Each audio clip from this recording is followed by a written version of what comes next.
Namaskar and welcome to this exciting new episode of Sattology Debunking Mythology. And Sat means truth, Logos means science or study, and Sattology means the science of truth, study of truth. It's opposite of mythology, which means the study of fake, lie, or imagination. So on this show, we try to focus on matters which can be current as well as philosophically correct as well for referenceable content. So today I have a very good friend and a very popular analyst from India joining, talking to us about the current issues and how it can give a lesson for the future for all of us. So without delay, let us welcome Shri Abhijit Iyer Mitra. Vetriel, thanks for having me. So Abhijit, one of the biggest issues that we're facing today, especially with the current conflict in Middle East, it is going on, and the issue is that Americans are also involved in that conflict in a way. Emotionally, they're involved, and there are talks going on at every level in America on that conflict. Do you think that this conflict can ever be resolved? Unfortunately, not. Look, to resolve a conflict, you need both the people and the leaders to be invested in peace. Here, the Palestinian leadership is actually invested in not having peace. If they don't have an enemy to attack, they start getting accountable for their own lack of governance and things like that.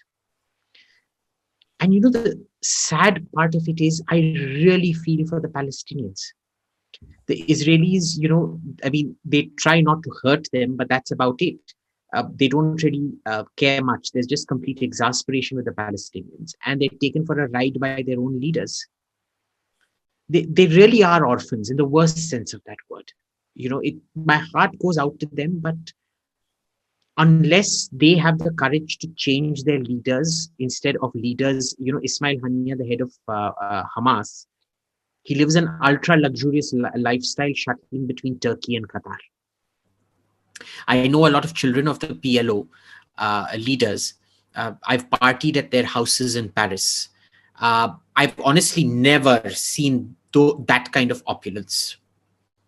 Like one of them has a house of the Champ de Mars. Where the Eiffel Tower and the military academy are located. One side overlooks the Seine, the other side overlooks the Eiffel Tower. So it's very, very, very problematic when you have things like this, where you don't, excuse me. Basically, you've got all the hallmarks of an intractable conflict when nobody is invested in peace. The British generals have really praised Israeli army for their humanitarian bombing. And according to one of the British generals, he said that we have never seen any armed forces, including British, in the world, who have gone to such an extent of avoiding civilian casualties in Gaza. Is this a statement absolute, or is the Israeli technology so advanced that they can, or intelligence so advanced that they can focus only on the non-civilian factions? See, it's not about technology. It's just as much about tactics. It's about taking care, in a lot of things where they do double tap bombs, they know the terrorists are going to go out because the terrorists have basically seen to it that every woman, child, or civilian killed is a huge PR triumph for them. So the Israelis see to it that they get as many people out as much as they can do. They call up the apartment security. They call up the apartment owner and say, evacuate. They do a double tap, which is drop 2 sound bombs on top, which tell you you've got 10 minutes to go. And then the second bomb comes at 5 minutes to go. And then finally, boom. And they've found ways, in spite that that they will not kill terrorists if their families and innocent people are around. In spite of that, they found ways of killing terrorists, which is, they threatened a land invasion. It was all deception. And the Hamas leaders immediately went into the tunnels they had prepared, which Israel had mapped out. And after they went to the tunnels, they knew that everybody in the tunnels had to be Hamas. They went and bombed the tunnels. So, technology by itself, it's how in dharma we view actions. Actions are neutral.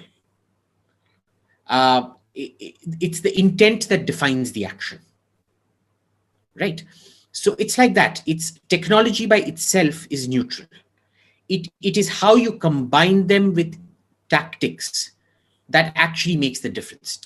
High technology with bad tactics can be a disaster.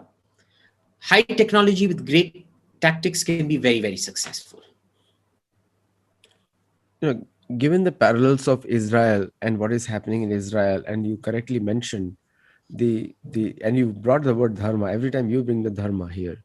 So now you brought the dharma in, and so the tactics used by Israel, and with the current situation Israel is in, it is like almost sure that one day Hindus will be in a similar situation, just like Jews, and Hinduism will face such kind of challenges.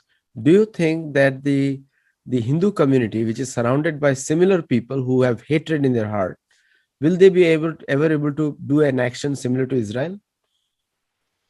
No, because we've never had that sort of unifocus and determination. You look at Indian communities that leave India,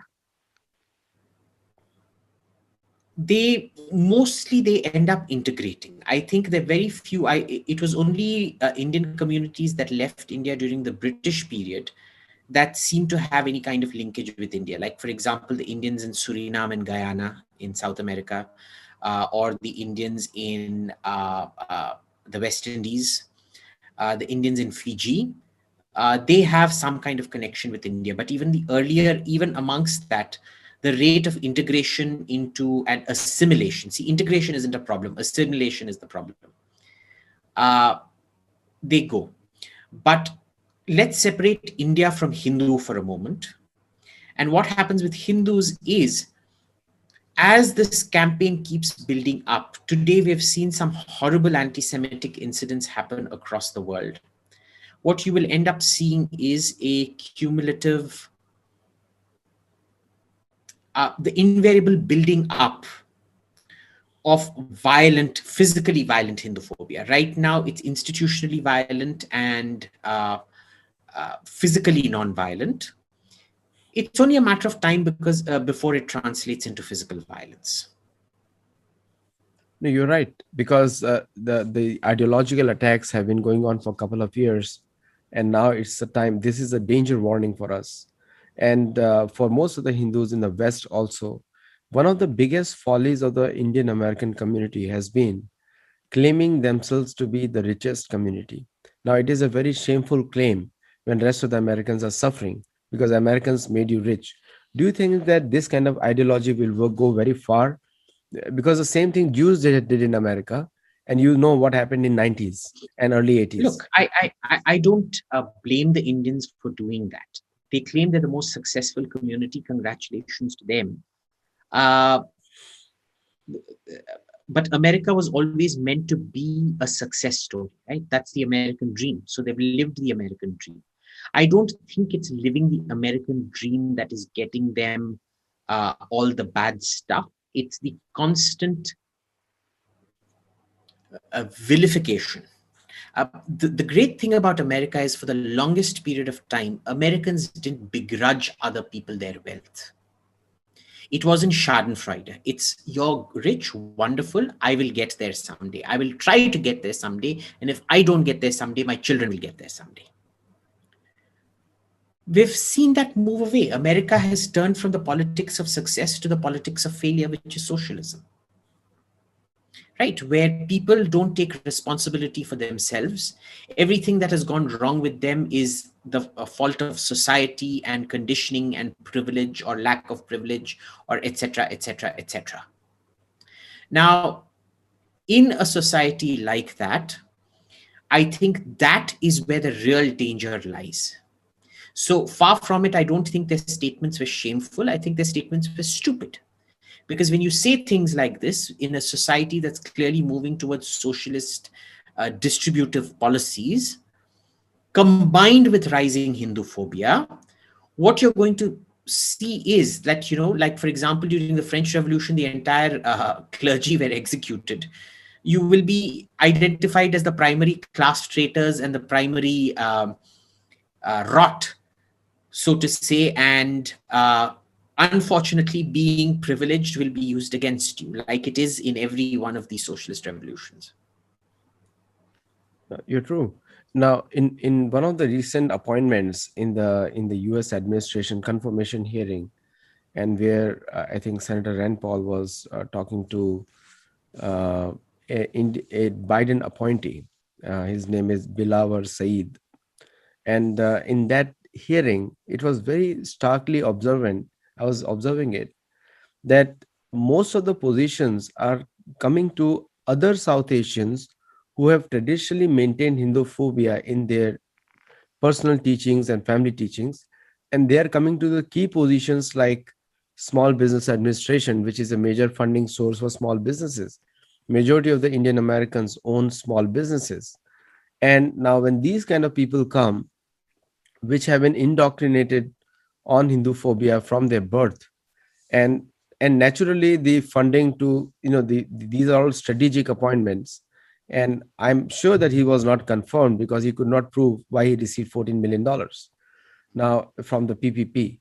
Now with that kind of appointment happening, so do you think and I'm expanding the community now, there is a yoga community which is almost 50 million strong, and there is an Indian Hindu American community which is a very large, because it includes Hindus from all parts of the world.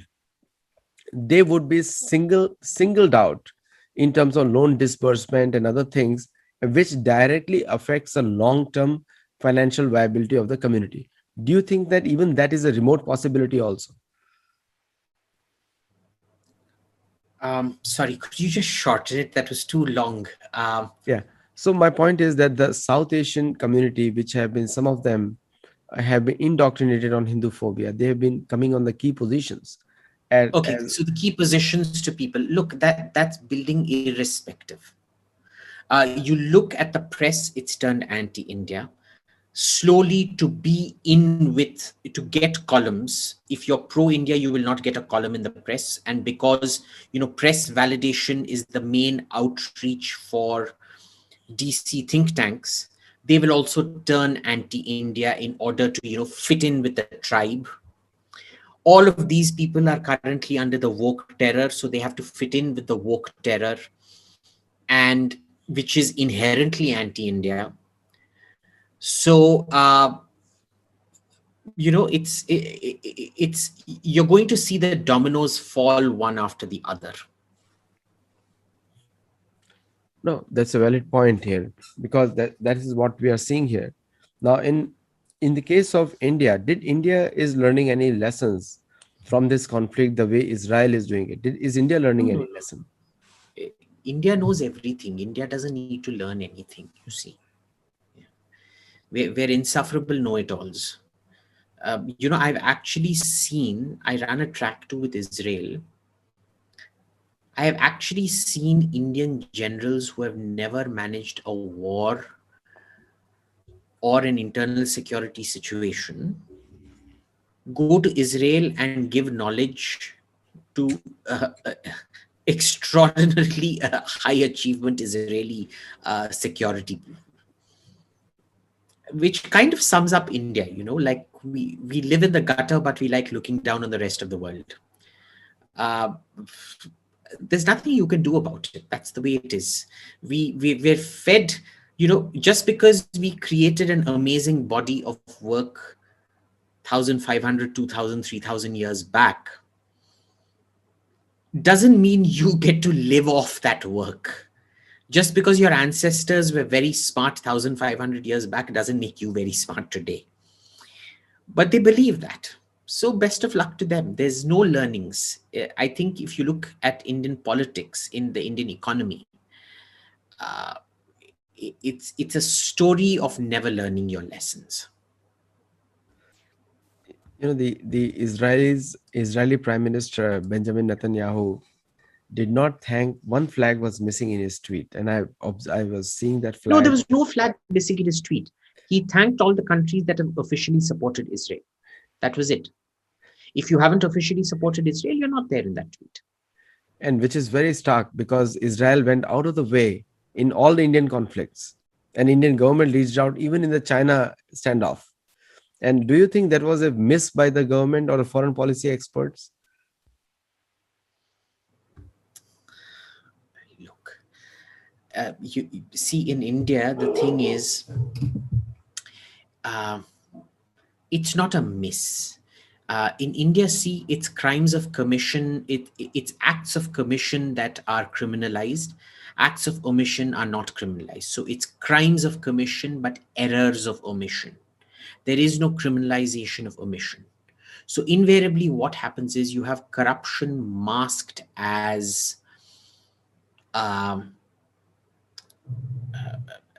basically corruption masked as incompetence.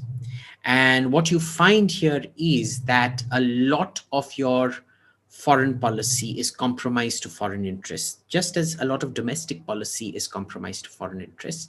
So there's nothing much you can actually do. It's full blown compromise masquerading around as incompetence, though some of it is actual genuine incompetence. You know, Some of you never hide a needle in a haystack. The best place to hide a needle is with other needles. So in order for the smart people to get away citing incompetence, you need to stuff it full of incompetent people so that you blend in. well, in the recent Bengal elections, one of the things which has also come up I saw a resolution moved in the American Congress that the Hindus were hurt in that election, and I do not know whether it'll go anywhere, but it's on the table. So, do you think that India will listen, or I do not know about Americans right now because it is on the table, it is being discussed, that Indians will ever listen to protecting their own people sometimes in the elections, or it becomes too unpolitical to do that? Look, Indians aren't going to protect Indians. Let's be clear about it. We never have throughout history. We're not going to break that 1,000-year-old record now. Right? You look at, for example, when what in the 1090s, when Mahmud of Ghazni is coming and smashing the Jyotirlinga at Somnath and raiding temples all across North India, you had several powerful kings in the south. Rajendra Chola, I think the Chalukyas were also there then. What did they do to protect Somnath? What did they do to protect their compatriots? Nothing. Rajendra Chola, in fact, that same year that the Somnath Jyotirlinga was being smashed, he was busy going invading Malaysia and Indonesia. Right? So nothing. There's no. See, identity is based on two factors: substance and salience. Substance is what connects us, salience is what makes us different from the other people. In India, the salience also isn't very clear. The substance also isn't very clear. And see, the problem is we we confuse the shades of gray, which is emphasized in Dharma. It's all about shades of gray. We use it to justify our own lethargy and cowardice, which is, of course, exactly what the Bhagavad Gita warns you against.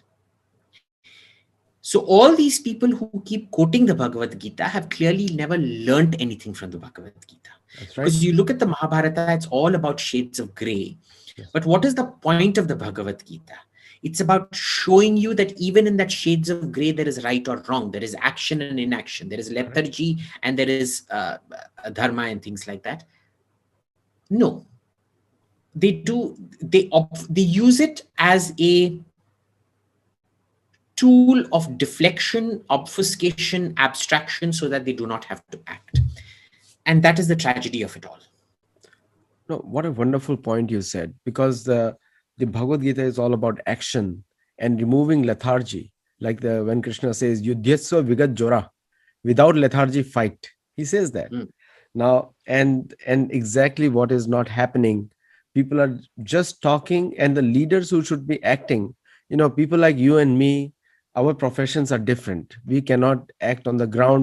We are doing what we are doing, Yeah. but the people who are supposed to act on the ground, they are becoming just stalkers, because they're just speaking, and where they should be acting. You and I are discussing this is our action, this is what we do. But others who are supposed to be in the other positions, they are supposed to act. That is missing a lot, and which you don't see in the case of Israel. There is more action than. So if you look at the definition of dharma, then Israel would be more dharmic than Indians right now. Any day, much more dharmic than Indians. That's right. India is the very distilled essence of everything that the Gita and the generally Upanishadic thought tell you not to be. Exactly. True. I think that is why it is called Kali Yuga. That's right. Vinasha Kali, Viprita Buddhi, and Kali Yuga. That is what we're going through, Kali Yuga. No, absolutely true. Because the if you look at all the ancient histories of India, Mahabharata, Ramayana, the adharmis were very clearly punished. Clearly punished. No mercy was given to them. But today, in the name of whatever, I do not know whether there is a political ideology today or not. But the actions are so weak that people lose faith in dharma. See, it's not just punishment. Remember, for a country the size of India, you look at the kind of atrocities, say, the early Chinese dynasties used to inflict on their own people. Like Qin Shi Huangdi killing millions of people trying to build the first Great Wall and then building his tomb and whatnot. You never saw rule like that in India, because political violence was kept at a very, very low level.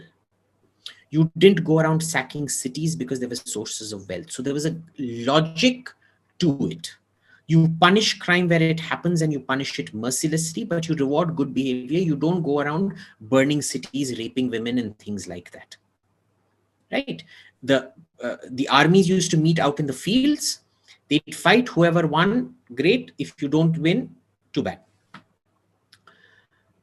All of that, we've sort of, and because of that, you actually see, you never hear about mass atrocities in ancient India, right?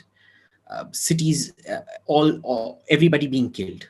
In fact, we don't even have a term for massacre in Sanskrit.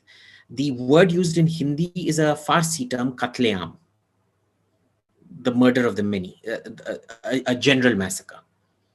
We don't even have a Sanskrit word for it. Yes. Why? Because it was forbidden. You just aren't allowed to do it, full stop. Which is why Ashoka doing it at the Battle of Kalinga was such a huge shock to people.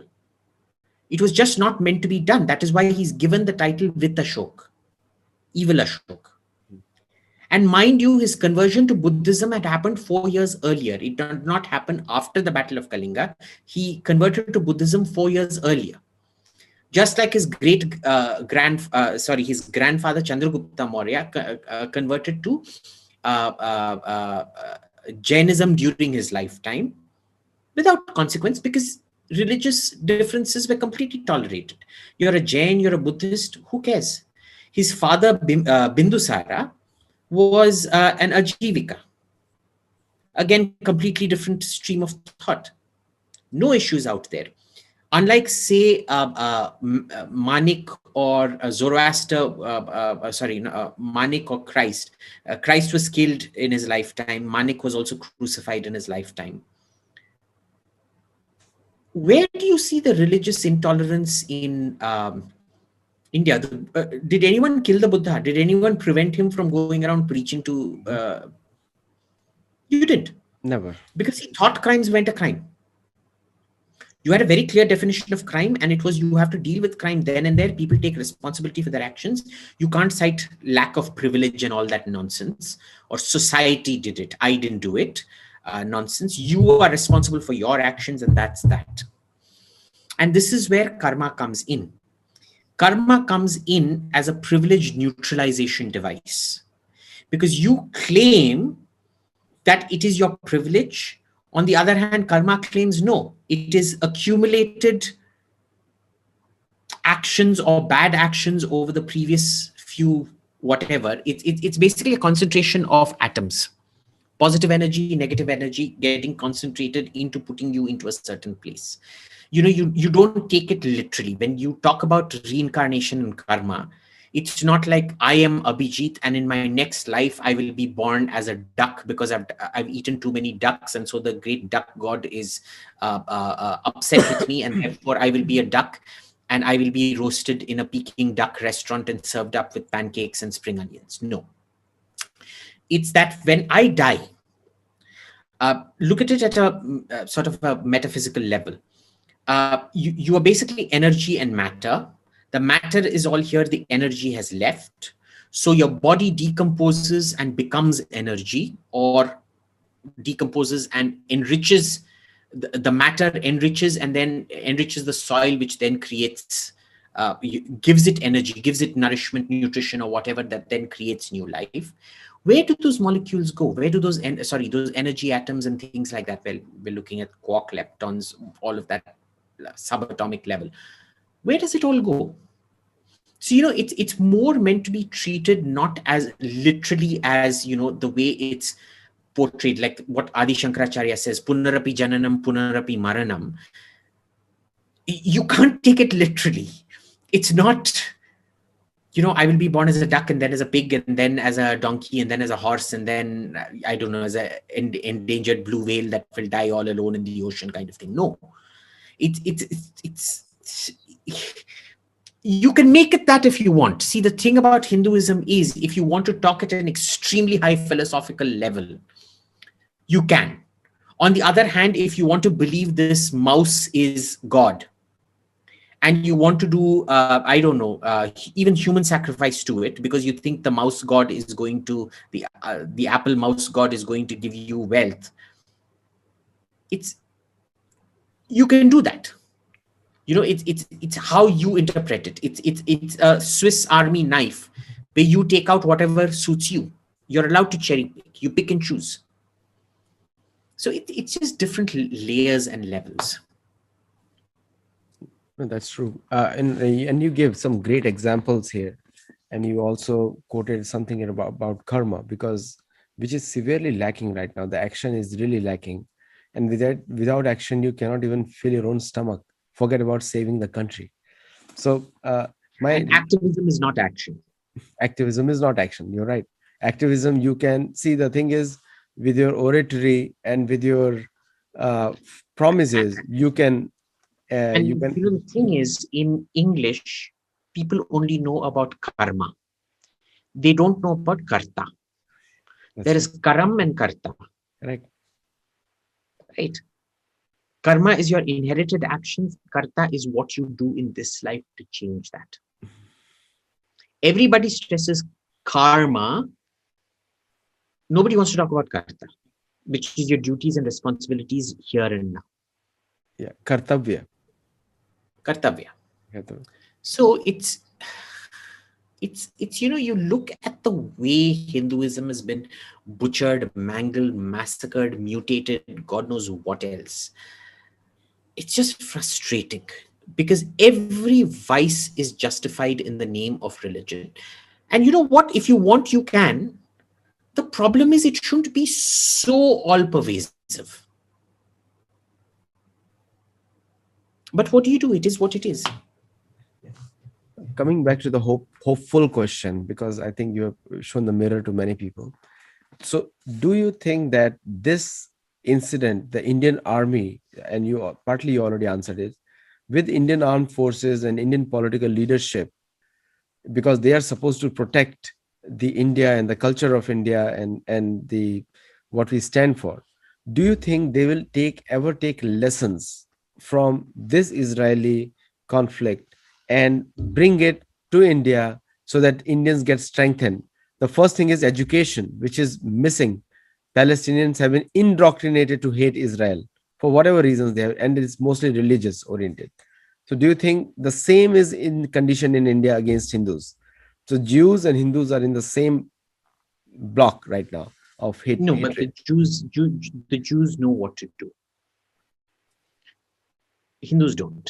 We're still clueless, disparate, no thought.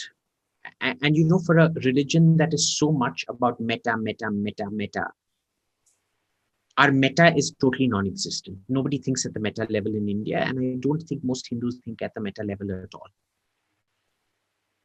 It's all in the here and now. It's become so hedonistic, which isn't bad. But see, there should be some people in society who do meta, and you choose leaders who do meta. We don't.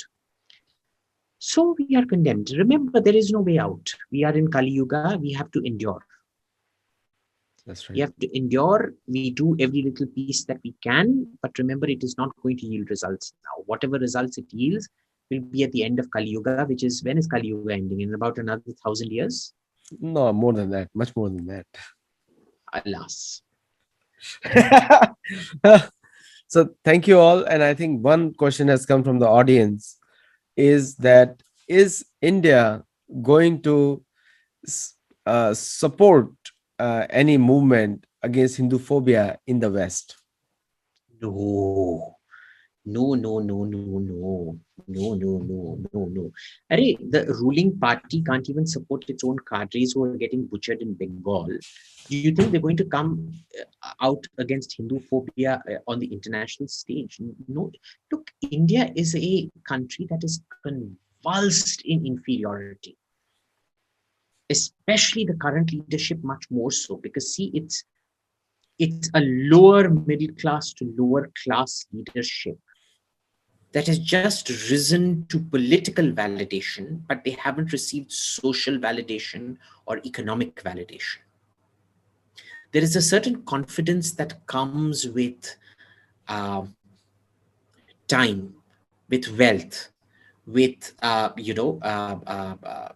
education and upbringing, which they don't have. And as long as they are bogged down by it, by that inferiority and the lack of all of those opportunities, they won't open their mouth because they just seek validation. That is it. Think of India as a golden retriever. Well, a golden retriever is a dog. If you get a Rottweiler and somebody breaks into your house, the Rottweiler will go take a chunk out of that, whoever breaks into your house. The golden retriever won't. It'll probably go offer the intruder a cup of tea if it could. If it had opposable thumbs, it probably would offer him a cup of tea. And what is similar to both the Rottweiler and the Golden Retriever, that when you say, good boy, they'll immediately sit down, go, and then you scratch them on the head. Right? That's the problem with India right now. They're like, they want all the adulation, but they're not willing to do the work. India needs to stop being a Golden Retriever and become a Rottweiler. It's fine to be a Golden Retriever when you're in a protected, imagine you're in a jungle. Who do you think is going to survive, the Rottweiler or the Golden Retriever? The world is a jungle. Rottweilers survive, Golden Retrievers don't, unfortunately. That's true. And the international community, which has high hopes from India, especially the Quad. Quad is Look, the built on. international community has no high hopes from India. Uh, uh, their high hope is that India will actually live up to at least a minimum set. They actually have extremely low hopes of India. And India even disappoints them in that low hope. Right? So nobody has a high hope. They just talk things up because they know the only thing that India wants is not to do its fair share. It just wants to hear praise, praise, praise, praise, praise. That's right. So thank you, Abhijit, for waking many people up, and also helping people also come to the right sense, because sometimes they need to hear that. Just one question has come from the audience again, is that when will India be open? And it's a random question, but it's just, I'll ask it because Melissa is asking it. So Open to, as in post COVID? travel. Yeah. Oh, travel. Another year at least. It'll take at least that long to get vaccinated. Look, we're just in the second wave. You have Mm. to go through the third wave and then the fourth wave. If you look at epidemiologically speaking, the third wave should be a very mild one. The fourth wave should be a medium one. We have to see the second wave has battered us very badly. Okay, to be fair, it hasn't battered us badly. It's battered the elites very badly.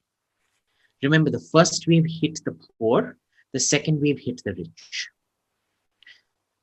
So you see the second wave magnified a lot more. The third wave is usually a mild wave. The fourth wave is a mediocre wave. Let's see how we outlast those. And then by the time our vaccination and everything is done, at the end of it, it will take at least a year before it opens up. All right. And I would like to thank all the viewers today. They helped us tremendously in our outreach to India during this pandemic times, many of them. And I informed Abhijit before the show also. Abhijit also expresses thanks. Abhijit, would like to say something? Many of them Yeah. have helped a lot. Thank you, guys. Thank you so, so much. You don't know how much it's helping on the ground. There'll be frustrations along the way because, alas, there's nothing we can do about an incompetent bureaucracy and incompetent government, but it is getting through in spite of all of that. So thank you so, so much. Thank you and namaste to all of you, and have a nice rest of the Sunday. And good night for you, Abhijit.